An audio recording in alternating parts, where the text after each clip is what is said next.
Muy buenos días y bienvenidos de nuevo al canal de Dicro22. Muchas gracias por el feedback que me vais dando y por los bonitos comentarios que normalmente me dejáis por aquí. Me han ayudado mucho para tener claro cómo ir enfocando el contenido. Para quien no viera mi vídeo de presentación, reitero que no todo lo que suba a YouTube van a ser análisis de resultados, ya que quiero que el canal tenga muchas más temáticas. Pero ahora estamos metidos a tope en la época de cierres, así que es lo que toca. Esta semana presentaron las de la imagen, entre otras, y la verdad es que hay de todo, como siempre. Algunas empresas que sorprenden para bien, otras para mal, y otras que más o menos hicieron lo que se estimaba. Tengo la impresión de que los resultados no están siendo catastróficos. Sí que hay subidas generalizadas de costes, ventas que en algunos casos parece que cuesta que escalen, márgenes que se resienten, etc., pero no indican, por ahora al menos, un fin del mundo tal como nos pronosticaron algunos hace unos meses. Hoy voy a comentar los resultados de Unilever, empresa que creo que es bastante famosa y común entre la comunidad inversora, especialmente entre dividenderos. Para poner un poco en contexto a quien no la conozca, se trata de una empresa de consumo defensivo con varias líneas de negocio y con una particularidad que me parece interesante, y es que tiene un porcentaje relativamente elevado de sus ventas en países emergentes, con un futuro sobre el papel relativamente bueno. Os voy a dejar por aquí una imagen con la división de las ventas en los últimos 3 años, por mundo desarrollado y emergentes, donde se observa claramente la gran presencia que tienen estos últimos. Pensad que India, Turquía, Indonesia, Vietnam o Brasil, por poner algún ejemplo, son países con unos crecimientos algo superiores que los occidentales, y donde hay una buena masa de población con potencial de ser futuros clientes de la empresa, especialmente a medida que la clase media mundial va aumentando año tras año. Está claro que no son territorios exentos de problemas, como inestabilidad política o hiperinflaciones, por mencionar algunos, pero pueden tener un crecimiento algo superior. Como podéis ver, en los últimos 20 años, estas regiones han tenido crecimiento del Producto Interior Bruto por encima de Alemania, que lo he añadido por ser el referente europeo. También os muestro este pequeño gráfico para que veáis cómo se reparten las ventas por segmento, según los datos del año 2022 que acabamos de cerrar y que estoy comentando ahora mismo. Un apunte en este aspecto es que esta nueva división de 5 categorías está en vigor desde el pasado 1 de julio. Como podéis ver en la imagen, el pasado más reciente de Unilever no ha sido precisamente estratosférico. Vemos un crecimiento de ventas nulo, aunque el EPS sí ha mejorado algo, pero poca cosa cuando sacamos extraordinarios. Unilever ha ido haciendo adquisiciones y ventas de negocios, intentando rotar la cartera de productos con el objetivo de incrementar la rentabilidad de los activos, aunque hasta ahora parece que el crecimiento está bastante estancado. Si alguien quiere ver un poco más la evolución de los resultados, tiene varios hilos en mi Twitter donde he ido comentando resultados anuales o trimestrales de la compañía. Se pueden buscar poniendo Unilever y mi cuenta. Dejadme poneros el disclaimer de siempre y veamos si en 2022 ha sido capaz de trasladar la inflación a los consumidores y de mantener los costes a raya. Todo el contenido de este canal es meramente informativo. En ningún caso supone ninguna recomendación de compra ni de venta. Cada inversor debe hacer su propio análisis y tomar sus propias decisiones sin dejarse influir por terceros. Mi objetivo es dar una opinión personal y presentar los números que la empresa publica, nada más. En un entorno de subidas de costes, tanto por la parte de salarios como de materias y logística, las empresas de consumo defensivo con crecimientos algo más moderados que otras se han visto obligadas a remar con dos objetivos similares. Por un lado, controlar la subida de costes, y por otro, luchar para trasladarlas a los clientes sin perder cuota de mercado en favor de otros competidores o de marcas blancas. Para entender este vídeo y la presentación de la empresa, os pido que prestéis atención a 3 conceptos clave. Unilever nos desglosa los datos de sus ventas por volumen y precio, así que se pueden sacar conclusiones bastante valiosas de cómo están yendo las cosas. Cuando en la presentación veáis las siglas USG, tenéis que saber que se está hablando del crecimiento o decrecimiento de las ventas, excluyendo cambios por adquisiciones, enajenaciones, tipo de cambio y crecimientos superiores al 26% producto de entornos hiperinflacionarios. Las siglas UPG indican el cambio en las ventas producido por las modificaciones en el precio de los productos vendidos. Y finalmente, UVG recoge los cambios en los ingresos a consecuencia de las variaciones en el volumen de unidades vendidas. La suma de UPG y UVG nos da el USG, que es la variación de los ingresos que he comentado hace un momento. O sea, la variación de los ingresos tradicional, por así decirlo. Debéis saber que el volumen total de ingresos de una empresa puede subir o bajar por 2 motivos: el número de unidades vendidas y el precio al que se han vendido. Por ejemplo, podemos tener algún caso donde las unidades se venden más caras, pero el total de ingresos es inferior, cosa que implicaría que la caída de unidades vendidas no ha sido compensada por el alza de precios. Saber encontrar el equilibrio de estas variables que maximiza el beneficio es una de las muchas tareas que esperamos de los que cobran grandes sueldos dentro de una corporación. Empezando por el pérdidas y ganancias, se observa cómo los ingresos han aumentado un 14,55%, que si bien es cierto que la inflación también puede impulsar un poco estas cifras, está muy bien teniendo en cuenta que bate el alza de precios y, especialmente, está por encima del crecimiento medio que ha tenido en el pasado más reciente. El beneficio operativo, que está siendo uno de los puntos clave a vigilar últimamente, ha subido un respetable 23,5%. Pero para poner un poquito más en contexto esto, no nos quedaremos solo con el porcentaje de variación respecto a la cifra de 2021, sino que vamos a ver cuánto ha representado el beneficio operativo sobre las ventas en los últimos 4 años. Os lo pongo por aquí. Como veis, ese ratio ha alcanzado el mejor valor de los últimos ejercicios justo ahora, así que creo que tiene mucho mérito dado el contexto actual. Aunque ahora veremos que a toda esta foto hay que hacerle algunos ajustes. Vemos también como la columna de tipo de cambio constante nos muestra que, sin las variaciones de valor de las divisas en las que cobra Unilever, el resultado hubiera sido algo peor. Pero como dije en el análisis de los resultados de Google, y que por cierto os dejo por aquí, esto a veces ayuda y otras perjudica. Está bien echarlo un ojo para intentar ver cómo va la tendencia de fondo, pero al final tenemos que vivir con los números que incluyen los cambios en el par. Fijaros en esta imagen en la que gráficamente se ve muy claro quiénes son los responsables de sumar o restar en el ejercicio cerrado.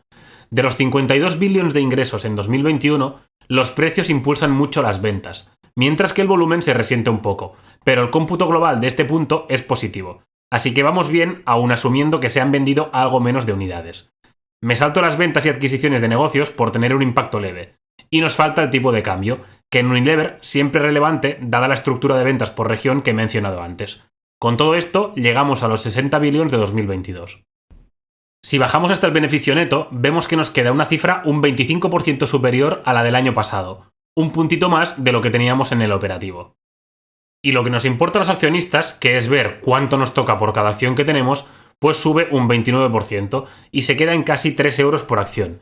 Así que la tendríamos sobre las 15 veces y media, algo que si bien puede ser un poquito elevado mirando crecimientos anualizados de ventas o beneficios, no me parece excesivo si me centro más en la calidad del negocio y la opcionalidad de crecimiento en las regiones que hemos visto al inicio. Pero ojo, esto quedaría así sin hacer los ajustes para eliminar extraordinarios y que Unilever siempre nos detalla en las notas relativas al beneficio por acción. Con los ajustes, el beneficio por acción se reduciría hasta los 2,57 euros, y eso ya nos pone el múltiplo en algo más cercano a las 18 veces, con los datos de cierre de 2022. Luego veremos el guidance. La rentabilidad por dividendo actual es del 3,7% aproximadamente. De todos modos, creo que para las condiciones de 2022 el negocio está tirando medianamente bien, y no me disgusta lo que veo. Creo que cualquier inversor sabe qué tipo de empresa está adquiriendo cuando compra Unilever. Vuelvo a recordar que esto es solo mi análisis y no una recomendación de operar en ningún sentido. Por cierto, aprovecho la imagen también para puntualizar que el número de acciones en circulación se ha reducido en aproximadamente un 2%, cosa que también impulsa un poco el beneficio por acción. Os voy a dejar por aquí un momento la imagen de los ajustes en el EPS para que veáis que las partidas más importantes las tenemos en ingresos extraordinarios por la venta del negocio de té Ecaterra y costes de reestructuración, que a veces los accionistas los vemos tan a menudo que ya dudamos de su extraordinariedad. Voy a pasar con un poco más de agilidad al balance porque quiero comentar más cosas y no creo que merezca la pena perder mucho tiempo aquí. De forma genérica, se observa algo común, y es cómo las partidas relacionadas con el working capital acusan los mismos problemas que en otras empresas de las que he subido vídeo estos días. Por señalar algo, vemos que suben los inventarios y las cuentas tanto por cobrar como por pagar. La deuda se mantiene muy estable, y según la presentación de la compañía, el ratio deuda neta EBITDA se queda en unas 2 veces, cifra muy parecida con la que lleva tiempo trabajando, y poco preocupante en este tipo de negocios. Si vamos a los flujos de caja, y más concreto al apartado operativo, vemos cómo cuadra con lo que he explicado en el income statement y en el balance. En primer lugar, vemos cómo los cambios en el working capital hay que financiarlos, de modo que la empresa tiene que poner más dinero de su bolsillo respecto al año anterior. Para Unilever no es un gran problema ya que no tiene problemas de liquidez, y si el negocio marcha como siempre, estos ajustes terminan por cerrarse tarde o temprano. La parte importante aquí son los más de 2 billions que hay que restar puesto que vienen de la venta del negocio de té que he comentado antes. Esta es justo la partida que nos da el golpe de realidad a la hora de comparar beneficio y flujo de caja operativo año a año. Mientras que en la parte contable teníamos una diferencia positiva de más del 23%, aquí nos quedamos incluso por debajo. Vemos un ligero aumento del CAPEX. A simple vista, yo diría que algo por encima de lo que aumentaba el inmovilizado en la foto del balance, pero tampoco me voy a poner a calcularlo. Y la diferencia importante en los flujos de inversión la tenemos en la compra y venta de negocios. Mientras que en 2021 metió 2 billones netos en inversiones, este año ha recogido unos 3,5. Así pues, vemos que se ha apoyado algo en las desinversiones para aumentar la caja generada. Finalmente, en el flujo de financiación se observa cómo, aunque es una cifra soportable, el pago por intereses escala un poco de la mano de las subidas del precio del dinero que todos conocemos ya. El pago por dividendos es algo inferior, ya que el número de acciones, como comentaba antes, se ha reducido un poco, y el importe por papelito está congelado, así que el resultado final es algo menor. En la línea de deuda vemos cómo ha devuelto unos 1,7 billones, mientras que el año pasado pidió casi 1,5 billones. Y, finalmente, también se ve claramente cómo las recompras han caído a la mitad de lo que se gastaron en 2021. No tengo el dato exacto, pero a ojo tiene pinta que la cotización de Unilever se ha movido en un rango similar en los dos ejercicios. Así que probablemente las decisiones de recomprar más o menos no obedezcan a un criterio de market timing. El mejor momento para ejecutarlas hubiera sido la primera mitad de 2022. Así que si alguien tiene más curiosidad, puede irse a los resultados del Q2 y ver cuál fue el importe de las recompras de los primeros 6 meses. Así vemos si el CFO es un buen trader o no. Si alguien lo hace, por favor que lo deje en los comentarios. Si pasamos a analizar los segmentos de forma más detallada, tenemos lo siguiente. Vemos que, de forma genérica, hay un incremento de precios en todas las categorías que ha implicado una caída de volúmenes en casi todas, ya que solo se salva la de belleza. Empezando justamente con esta, nos señalan el buen performance de Sunsilk y Nexus. El crecimiento lo ha liderado América Latina, India y Turquía, compensado negativamente por Europa y China, donde las ventas se vieron afectadas por las restricciones vinculadas a la crisis sanitaria. El sur y el sudeste asiático registraron un fuerte crecimiento en cuidado de la piel. Prestige Beauty proporcionó a la empresa otro año de crecimiento de doble dígito con importantes marcas creciendo bien en China. La adquisición de Nutrafol, un proveedor de productos para el bienestar del cabello, se completó en julio y ayudó a impulsar las ventas en este segmento. En la división de cuidado personal, lo más relevante es el aumento de precios en los desodorantes, que vino acompañado también por un aumento de unidades vendidas. La gente que coge el transporte público os lo agradece. La empresa nos habla de la tecnología de protección de 72 horas de Rexona, pero por favor, no os creáis todo lo que dicen los de marketing, que el aseo personal es algo serio. Destacan también el buen comportamiento del gel de baño DAF, especialmente en América del Norte. Las ventas de Dollar Shave Club disminuyeron durante el año, y eso ocasionó un impairment contabilizado este ejercicio. Si nos movemos al cuidado del hogar, hay que mencionar el buen comportamiento de Fabric Cleaning, que creció por encima del doble dígito sin tener apenas afectación en el volumen. Destacan una vez más el buen comportamiento en las regiones del sur de Asia junto con Brasil. En nutrición hay que mencionar que Scratch Cooking Aids, que es la categoría más grande, tuvo un crecimiento sobre un 5%. Knorr lideró el crecimiento en el sudeste asiático, África y América Latina, mientras que las ventas en China se resintieron a causa de los cierres, con caídas de simple dígito alto. Las salsas tuvieron un buen comportamiento, con la clásica mayonesa a la cabeza, particularmente en Estados Unidos. Finalmente, y en un tono más veraniego, los helados que se consumen fuera del hogar lograron un crecimiento de precio de doble dígito, mientras el volumen también crecía, señal de que la gente ha tenido ganas de andar fuera de casa después de todos los cierres. Aún y con eso, todavía no se han recuperado los volúmenes de 2019. Un resumen general del comportamiento por segmentos podría ser, como comentaba, un aumento importante de precios que compensa sobradamente la leve caída de volúmenes. Además, vale la pena comentar que en la mayoría de categorías Europa pincha. Y esto me sirve para enlazarlo con un pequeño comentario sobre las ventas por geografía. Para no alargar el vídeo demasiado, y teniendo en cuenta que ya he hablado un poco de los países al ver los segmentos, os dejo un par de imágenes que valen más que 1000 palabras. Para ir de cara a la idea, mejor comportamiento en emergentes que en mundo desarrollado, tanto en volumen como en precio, y, consecuentemente, en ingresos en general. Ahora entendéis lo que decía al principio, que una de las características que me gustan de Unilever es que tiene una buena exposición en mercados que todavía pueden madurar bastante. Tenéis otros ejemplos en Europa de empresas con buena presencia en emergentes, como puede ser Danone, aunque a mí hay algunas cosas que no me gustan y que si queréis puedo comentar en un futuro. Veamos unos breves puntos finales antes de despedirme. Cuando los políticos nos contaban que la inflación sería transitoria y poco importante, no sé si tenían a mano los reportes de algunas empresas, pero la realidad te mete una bofetada en la cara por mucho que no quieras. Unilever lleva 8 trimestres subiendo precios, alcanzando un tope de subida del 13,3% en el cuarto trimestre de 2022. Como hemos visto, los volúmenes se han resentido, aunque por ahora aguantan bastante bien. Para mí esto tiene una lectura macro clara. Por ahora la gente ha aguantado un poco el primer impacto, pero la cuerda se está empezando a tensar demasiado. Y si las familias tienen que reducir gastos, lo harán de donde puedan. No lo digo por Unilever en particular, sino para tener una visión algo más global de cómo están las cosas. Rusia pesa un 1,4% en las ventas totales del grupo y un 2% sobre el beneficio neto. Por ahora, las operaciones en el país están suspendidas al 100%, y la directiva dice que piensa monitorear la situación, pero que existe la posibilidad de que no se pueda recuperar la actividad en el país, con la pérdida permanente de ingresos, beneficios y activos que esto implicaría. Os dejo por aquí también las ventas y adquisiciones de negocios que ha llevado a cabo la empresa durante 2022. Seguramente la que más os suene sea el negocio del té que ya he comentado. Como curiosidad, Unilever tendrá un nuevo CEO a partir del 1 de julio de este año. Ha trabajado ya en otras empresas del sector como Heinz o Ahold, normalmente en el campo de las finanzas. De hecho, estuvo 4 años en Unilever a finales de los 90. Veremos si la naturaleza más CFO de este buen hombre se ve reflejada en las futuras cuentas de la empresa. El dividendo sigue congelado, y he visto gente sorprenderse de ello, ya que las ventas parece que suben. Así que vamos a profundizar un poco más en esto y veréis cómo se entiende fácilmente. El payout, deduciendo el beneficio extraordinario, se situaría en un 66%, que es un valor soportable, pero que requiere de crecimiento de beneficios para poder subir con alegría. El payout sobre flujo de caja se va a valores bastante más altos, sobre un 83%, tomando el flujo de caja que calcula Unilever, que es un cálculo bastante correcto. En el cálculo de esta métrica nos explican que han tenido en cuenta 0,3 billions por pagos de impuestos en la venta del negocio de té, y que la cifra es menor que la de 2021 por incremento de CAPEX y Working Capital. Todo claro y cristalino, pocas sorpresas. Así pues, sucede exactamente lo mismo que comentaba cuando grabé el vídeo de Verizon hace pocos días y que os dejo por aquí. Algunos inversores se sorprenden cuando una empresa no sube el dividendo o lo sube muy poquito, y no les cuadra cuando miran el payout en alguna página web de noticias financieras.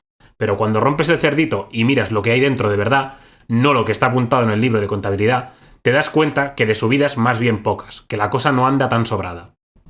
Los próximos anuncios de dividendo de la compañía serán el 27 de abril, el 25 de julio y el 26 de octubre, y veremos qué decisiones toma la directiva, aunque yo creo que por ahora toca prudencia hasta que se reanude un poco la senda de crecimiento. Finalmente, dejadme hacer un breve comentario del guidance para 2023. La compañía espera un crecimiento de ventas de entre el 3 y el 5%, con un modesto aumento del margen, que este año ha caído algo por todas las dificultades que he ido repasando durante la presentación. Cuentan que los problemas inflacionarios se mantengan durante 2023, cifrando en 1,5 billones su expectativa de inflación material neta durante la primera mitad de año, relajándose algo en la segunda mitad, pero sin entrar en deflación. Escoged de quién os fiáis más, si de nuestros gobernantes o de la gente que está al cargo de estas empresas. Y con esto, planificad vuestras finanzas del hogar. Calculan un margen operativo sobre el 16% en la primera mitad de 2023. Así que ya sabéis, si queréis cobrar muchos dividendos, no os olvidéis de añadir una buena cantidad de mayonesa Hellmann's, desodorante Rexona y helados Magnum cuando visitéis vuestro supermercado de confianza. En mi opinión, son unos resultados que, dado el contexto actual, no están mal, aunque de los números y de las declaraciones de la directiva intuimos que está siendo un escenario duro, y que el crecimiento no se prevé que sea relevante en el corto plazo. Personalmente, creo que es una empresa que puede dar estabilidad en la cartera, con opcionalidad de crecimiento según cómo ejecute la directiva y cómo se vayan comportando los mercados emergentes en los que tiene más presencia. No la compréis pensando en hacer un triple bagger, porque no es esa su función en una cartera. Ah, y antes de cerrar, una cosa más que casi se me olvida. Como sé que es una pregunta que sale 1000 veces, mi recomendación es que si se compra, se haga en euros, puesto que nos ahorramos pagar por el cambio de divisa y el impuesto de la reina, y la retención en origen seguirá siendo del 0%, ya que eso depende de la sede fiscal y no del mercado en el que se compre. Y por cierto, comprarla en libras o en euros no nos ayuda a la hora de diversificar en divisas. El comportamiento de la acción en ambos mercados recogerá las diferencias en los tipos de cambio, ya que la única cosa que importa es el negocio que hay detrás. Tendréis el mismo resultado, excepto pequeñísimas diferencias, comprando en libras o en euros. Y si no me creéis, coged un ETF de oro, en euros y en dólares, y veréis como si a la gráfica de rendimiento le añadís el tipo de cambio, os da exactamente lo mismo. Repito, lo único que importa es el subyacente que estáis comprando y de dónde obtiene sus flujos, lo demás es irrelevante. Espero que el vídeo os haya resultado útil y os sirva para formaros una opinión propia sobre la empresa y sus resultados. Recordad que para los que subimos contenido aquí o en otras plataformas como Twitter, la mejor y casi diría única forma de agradecimiento son los comentarios y el hecho de compartir el material. Así que, ya sabéis, si os ha gustado, dadle un poco de amor. Nos vemos en el siguiente. Un fuerte abrazo y buenas inversiones.